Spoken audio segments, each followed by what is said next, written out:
मैं तुम्हें संपूर्ण ज्ञान प्रदान करूंगा। तब जाकर के देखो विविध प्रश्नों के उत्तर यहाँ पर ठाकुर जी दे रहे हैं। सुखदेव जी महाराज ठाकुर जी के सब वर्णन यहाँ कर रहे हैं। शौनक उवाच, शौनक जी सूत जी से कहते हैं, हे सूत जी महाराज, यदाहनो भवान सूत, हे सूत जी, विदुर जी किस कारण से अपना घर त्याग करके वन को चले गए, ये हमें भी जानना है। यही प्रश्न परीक्षित सुखदेव जी से करते। तो कहा सुनो, ये घटना महाभारत प्रारंभ होने से पहले की है, जिस समय पांडवों में और कौरवों में युद्ध नहीं था। केवल दुर्योधन जुए में सब कुछ जीत गया और 12 साल का वनवास, 1 वर्ष का अज्ञातवास पांडवों को दिया। अपना अज्ञातवास पूर्ण करके जब पांडव वापस आए तो नियम अनुसार उन्हें वापस सब मिलना चाहिए।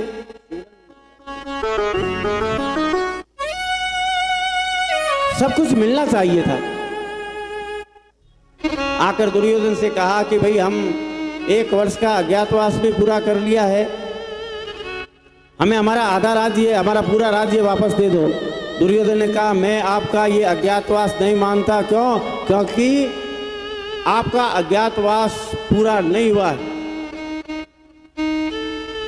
इसलिए मैं कुछ भी दूंगा नहीं। झगड़ा बढ़ा तो दरबार लगा। दरबार में विदुर जी महाराज उठ करके खड़े हुए और विदुर जी महाराज ने भरी सभा में धृतराष्ट्र से कहा, महाराज न्याय तो ये है, धर्म तो ये है, पांडवों को अपना राज्य वापस देना चाहिए, यही नीति। धृतराष्ट्र कुछ बोले उससे पहले दुर्योधन उठ करके खड़ा हो गया और जो मुंह में आए वह विदुर चाचा को गालियां निकाली, अपशब्द बोले। दासी का पुत्र हो करके और हमें ज्ञान देता है क्या करना है क्या नहीं करना है। अरे तुम जैसे हो वैसे ही रहोगे, तुम्हारा राजमहल में क्या काम। मेरा पक्ष लेने की जगह तुम पांडवों का पक्ष ले रहे हो। जो वो बोला विदुर चाचा, विदुर जी महाराज को क्रोध आया, लेकिन क्रोध को शांत कर लिया। चाहते तो हे राजा परीक्षित, विदुर जी महाराज इतने ताकतवर थे कि अपनी एक दृष्टि से दुर्योधन को जला करके भस्म कर सकते थे, लेकिन वो संत थे और संत का पहला लक्षण होता है सहनशीलता। विदुर जी ने अपना अपमान सहन किया और चुपचाप वहां से निकल गए। उसी समय उन्होंने निर्णय किया, आज के बाद मैं इस दुर्योधन के इस महल के अंदर नहीं रहूंगा, न यहाँ का भोजन करूंगा, न यहाँ से कुछ लूंगा। विदुर जी महाराज अपनी पत्नी सुलभा देवी को लेकर के वहां से निकल गए और दूर जाकर के एक झोपड़ी बनाकर वहां रहने लगे। बीच बचा हुआ आधा राज्य पर बात आई, नहीं माने। पांडवों ने कहा कोई बात नहीं है, हम 5 भाई है, 5 भाइयों के लिए 5 गांव दे दो। दुर्योधन ने कहा अगर लेना है तो युद्ध करके लो, नहीं तो एक सुई की नोक के बराबर भूमि भी मैं तुम्हें नहीं दूंगा। तो बात युद्ध पर आ गई। पांडवों ने कहा तो फिर ठीक है, युद्ध के लिए हम तैयार हैं। समाचार पहुंचा द्वारकाधीश श्री कृष्ण के पास। द्वारकाधीश आए पांडवों के पास और कहा देखो युद्ध से किसी का भला नहीं होता है, मुझे एक प्रयास और करने दो, मैं इस युद्ध को रोकना चाहता हूं। मैं आपका दूत बन करके और दुर्योधन को समझाने जाता हूं। समाचार भिजाया। द्वारकाधीश श्री कृष्ण दूत बनकर पांडवों के आ रहे हैं और जैसे ही विदुर जी के कान में ये शब्द आया, कि द्वारकाधीश मेरे नाथ आ रहे हैं, हमें दर्शन होंगे प्रभु के। दौड़े दौड़े दौड़े दौड़े आज गए अपनी झोपड़ी में और सुलभा से कहा, अरे सुनती हो, आज जो समाचार मैंने सुना है, हमारा जीवन धन्य होने का समय आ गया। विदुरानी ने कहा, क्या सुना है स्वामी? अरे तुम सुनो तो सही, तुम भी प्रसन्न हो जाओ। अरे बात क्या है, बताओ तो सही। कहा कि सुनो, मैंने सुना है द्वारिकाधीश श्री कृष्ण हमारे आराध्य, वह पांडवों के दूत बन करके और आ रहे हैं महल में, हमें भी प्रभु के दर्शन करने को मिलेंगे, हमारा जीवन धन्य हो जाएगा। सवेरे उठ करके तैयार रहना, जल्दी जल्दी प्रभु के स्वागत में चलना। रात भर विदुर और विदुरानी सोए नहीं, नींद आए नहीं, प्रभु के दर्शन प्राप्त होंगे। सवेरे प्रातः काल में रात्रि भर जागरण किया, प्रभु का स्मरण करते रहे और रात्रि जागरण करने के पश्चात प्रातः काल ब्रह्म मुहूर्त में उठे और उठकर नगर द्वार के पास जहाँ से प्रभु श्री कृष्ण पधारने वाले थे पहुँच गए। भगवान द्वारकाधीश रथ पर सवार होकर नगर में प्रवेश किया। सबने जयघोष करी, बोलिए द्वारकाधीश की। आवाज आई नहीं है पूरी, बोलिए द्वारिका। अब आइए।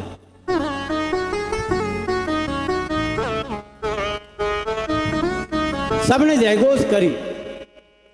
विदुर विदुरानी वहां पहुंचे, द्वारिकाधीश रथ पर सवार। विदुर विदुरानी सबको हटाते, अरे भैया आगे जाने दो, आगे जाने दो। विदुर जी को देखकर सबने रास्ता दिया। विदुर और विदुरानी सबसे आगे जाकर के मार्ग में खड़े हो गए ताकि ठाकुर जी के दर्शन बड़े सुंदर से कर सके। द्वारकाधीश सब पर दृष्टि डालते डालते डालते मार्ग पर आ रहे थे। विदुर जी और विदुरानी उनकी तरफ एक नजर भी देखा नहीं। विदुर जी ने मन में विचार किया, प्रभु सबको देख रहे हैं, हमारी तरफ तो दृष्टि डालते ही नहीं। अगर एक बार भगवान हम पर दृष्टि डाल दे, ये जीवन धन्य हो जाएगा। ऐसा विदुर जी के मन में आया। विदुरानी के मन में आया, अगर कृष्ण एक बार मेरे घर पर आ जाए और मेरे हाथ से बना हुआ कुछ खा ले, भोग ले ले, तो ये जीवन धन्य हो जाएगा। दोनों पति और पत्नी के मन में विचार संकल्प उठ रहे थे।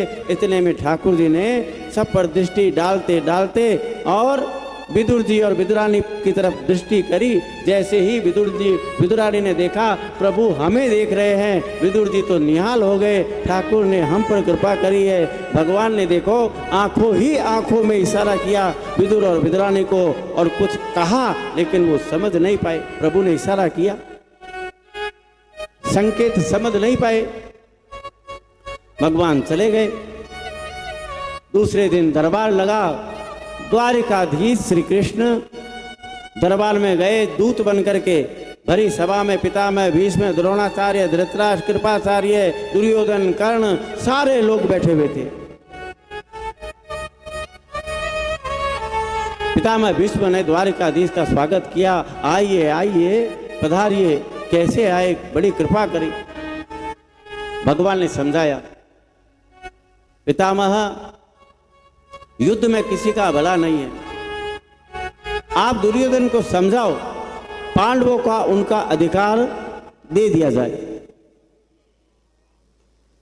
धृतराष्ट्र की तरफ देख करके भगवान ने कहा, महाराज आप तो राजा है, राजा को न्याय की मूर्ति होना चाहिए, आपको अन्याय नहीं न्याय का पक्ष करना चाहिए। उनको अपना राज्य दो। दुर्योधन उठ करके खड़ा हुआ। क्या कहते हो केशव, आप राज्य की बात करते हो? कोई राज्य का हिस्सा नहीं है उनका। प्रभु को क्रोध तो आया, लेकिन कुछ बोले नहीं। महाराज धृतराष्ट्र की तरफ देखकर कहा, चलो कोई बात नहीं, युद्ध टल जाए इसके लिए मैं उनकी तरफ से कहता हूं 5 भाई है और 5 गांव उनको दे दे, उसने में युद्ध समाप्त हो जाएगा। फिर दुर्योधन उठ करके खड़ा हुआ और कहा, अरे 5 गांव क्या, सुई की नोक के बराबर भूमि भी बिना युद्ध के नहीं मिलेगी, और तुम उनका पक्ष दूत बन करके आए हो तो यहां से चलते बनो, नहीं तो तुम अंदर धर दिए जाओगे। अब भगवान को थोड़ा क्रोध आया, बोले धृतराष्ट्र महाराज से, महाराज जिस राजा की सभा में राजा मौन रहे और अन्यायी वह खड़ा होकर के तेज बोले, उस राज्य का कभी भला हो नहीं सकता। जैसे ये कहा, दुर्योधन आग बबूला हुआ, उठ करके कहा सैनिकों से, अरे देखते क्या हो, इस ग्वाले को पकड़ो और जेल में डाल दो।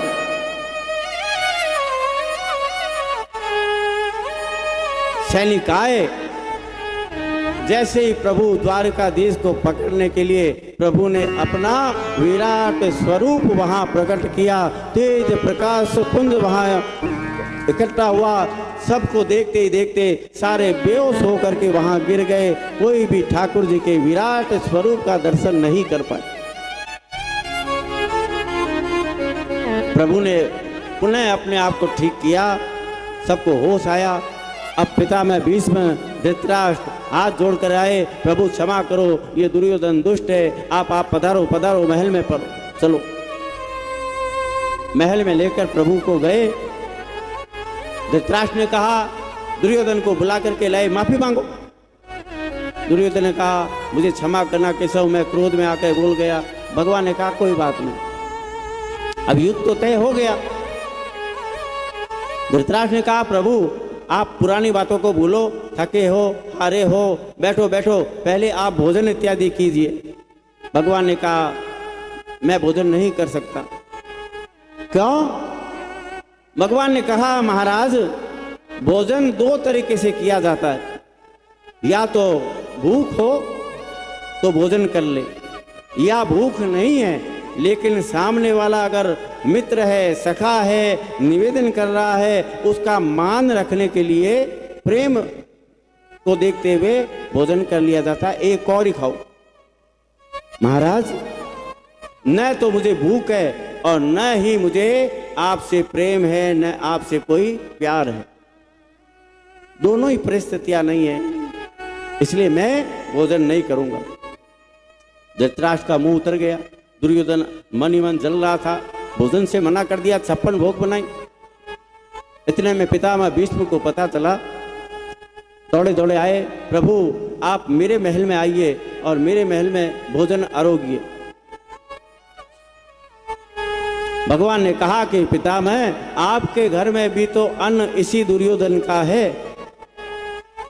अरे जहां दुष्ट का अन्न है, जहां दूषित अन्न है, मैं दूषित अन्न कभी ग्रहण नहीं करता, इसलिए मैं भोजन नहीं करूंगा।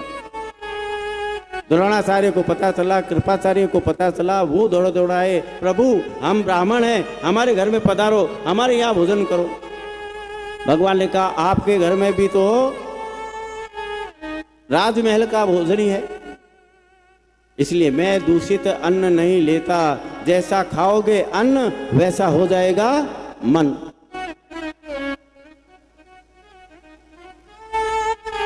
मना कर दिया। पितामह द्रोणाचार्य इन्होंने कहा, प्रभु आप वहां नहीं भोजन करोगे, यहां नहीं करोगे तो भूखे थोड़े न रहोगे, भोजन तो करना पड़ेगा। भगवान ने कहा, अरे पितामह चिंता ना करो, मुझे मेरे किसी भक्त ने निमंत्रण दिया हुआ है, मैं भोजन वहीं जाकर के करूंगा, मैंने निमंत्रण स्वीकार किया हुआ है। जैसे ही प्रभु के मुख से ये बात सुनी, सुनते ही पितामह द्रोणाचार्य कृपाचार्य वो समझ गए और मन में विचार किया, वारे विदुर आज तेरी तपस्या पूरी हो गई है, हम तो केवल भक्त बन करके रह गए, लेकिन तुम तो भक्त प्रिय भगवान के हो गए हो। हमें पता है भगवान कहीं नहीं तेरे यहां भोजन करने की बात कर रहे। प्रभु निकले। इधर विदुर जी महाराज अपने झोपड़ी में जब से भगवान के दर्शन करके आए, तब से पति और पत्नी केवल एक ही चिंतन कर रहे थे, कृष्ण के दर्शन मिल गए, जीवन धन्य हो गया है।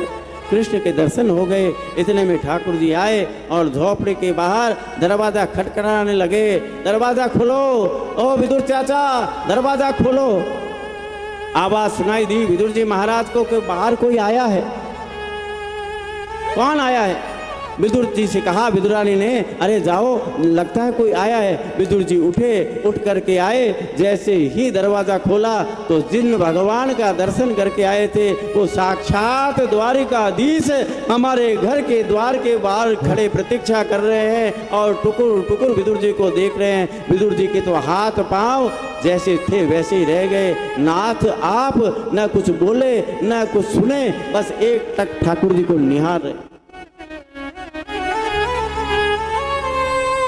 विदुरानी ने देखा कि कई समय हो गया अभी तक आए नहीं, तो कहा अरे क्या हुआ, फिर भी कोई नहीं आए। तो विदुरानी ने कहा मुझे देखना होगा ऐसा कौन आ गया। आई आकर के जैसे ही देखा द्वारकाधीश पर दृष्टि पड़ी, पड़ते ही विदुरानी भी वैसे ही अवाक होकर के ठाकुर जी को निहारने लगी।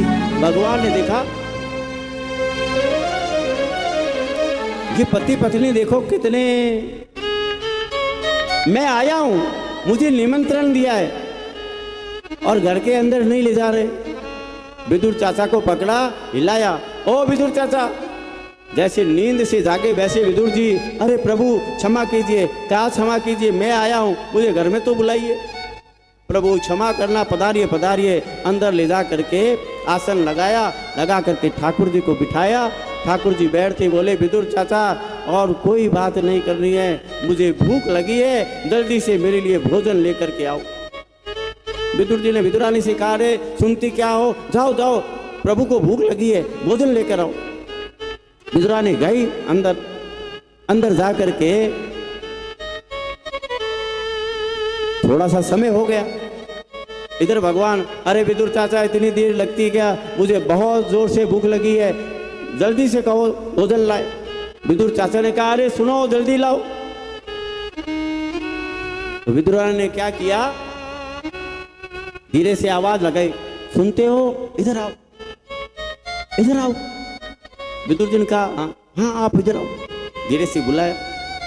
विदुर जी ने कहा क्या हुआ, अरे भोजन तो कुछ है ही नहीं, हम तो अपने 2 लोगों के लिए जो बनाते हैं वो भोजन हमने कर लिया, अब घर में कुछ है नहीं, मैं अभी गर्मा गर्म भोजन भगवान के लिए बनाती हूँ, बस आप थोड़ा सा प्रतीक्षा कीजिए। इधर भगवान ने कहा अरे क्या हुआ विदुर जी, प्रभु थोड़ा सा बस, अरे मुझे भोजन चाहिए। भगवान बार बार करने लगे। आखिर विदुर जी ने कहा प्रभु भोजन आपके लिए पकवान तैयार होने में थोड़ा सा समय लगेगा। कहा मुझे समय नहीं है, मुझे तो इतनी भूख लगी है, जीवन में इतनी भूख मुझे कभी नहीं लगी, अब लग रही है, मुझे जो है वो दे दो। विदुर जी ने कहा अरे विदुरानी जो है वो दे दो। विदुरानी ने कहा इधर आओ। फिर बेचारे विदुर जी गए, अब क्या है, तो कहा कुछ है नहीं, क्या दूं। इतने में भगवान उठ करके आ गए। क्या बातें हो रही है दोनों में। विदुर जी ने कहा प्रभु जो था वो तो हमने ले लिया, अब तो कुछ बचा नहीं है, आपके लिए बनाना ही पड़ेगा। कहा हटो, मैं खुद देखूंगा अंदर कुछ है या नहीं, क्या पता तुम झूठ बोल रहे हो। विदुर जी ने कहा हम क्यों झूठ बोलेंगे, तो कहा हटो। भगवान रसोई में गए, जा करके इधर देखा उधर देखा, एक कटोरी पड़ी थी, उसमें जो भाजी बची हुई थी वो पड़ी हुई थी। अब कई लोग कहते हैं केला और छिलका का संबंध जोड़ते हैं, तो देखो संशय मत करना। एक कल्प बीत गया है और एक कल्प में 71 चतुर्युगी होती है और हर चतुर्युग में भगवान अवतरित होते हैं और लीला करते हैं। तो कई लीलाओं में भगवान ने केला अरोगा है, तो कईयों में भाजी अरोगी है। तो जो लेखनी है वो लेखनी आपको अलग अलग इसलिए मिलती है। भाजी पड़ी हुई थी, विदुर जी ने वो उठाई, भगवान ने उठाई, कहा झूठ बोलते हो विदुर चाचा, ये पड़ा है ना। विदुर जी ने कहा प्रभु ये तो भाजी है, ये भाजी खाओगे, तो कहा बस मैं तो भूख से मरा जा रहा हूं। भगवान ने वह भाजी अरोगनी शुरू कर दी। वाह, ऐसी या तो एक बार मैंने अपने मधुमंगल के हाथ से जो छाछ आई थी उस गोपी की छाछ से संतुष्टि मुझे मिली, या आज बाजी अरोगने पर मुझे मिली है, ऐसा कभी मुझे स्वाद महसूस नहीं हुआ जो आज हो रहा। दोनों पति पत्नी आंखों में आंसू आ गए। विदुर जी समझ गए प्रभु को कोई भूख नहीं है, प्रभु तो बस हमारे मन है प्रेम को समझकर, हमारी अवधारणा को समझ करके हम पर कृपा करने के लिए, बरसाने के लिए आए हैं। सुलभा देवी के मन में आया विदुरानी के, मैंने मन में केवल विचार किया प्रभु मेरे घर पधारे, भोजन करे, और प्रभु ने इतनी जल्दी कृपा कर दी। इसलिए कहते हैं भगवान श्री कृष्ण से बड़ा प्रेमी कोई नहीं। प्रेम के लिए क्या क्या कर देते हैं। गोपियां जब थी तो भगवान को वो देखो कैसे करती थी। भगवान गोपिकाओं के घर में जाते और कहते मुझे छाछ पिला। ठाकुर जी छोटे से थे, गोपियां कहती लाला तेरे को छाछ पीनी है क्या? कहा हाँ, लेकिन छाछ तब पाएंगी जब तू ठुमुक ठुमुक करके नाचेगा।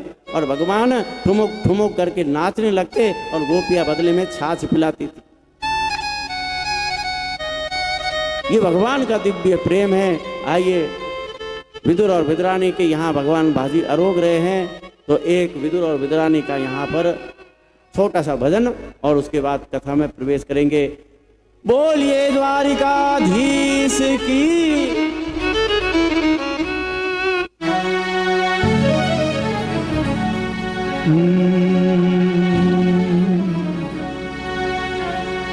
आज घरी आए विदुर घर पावना, आज घरी आए विदुर घर पावना, आज घरी आए।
विश्राम के बाद 4 बजे पुनः कथा प्रारंभ होगी। अब अवतारों की कथाएं यहाँ से प्रारंभ हो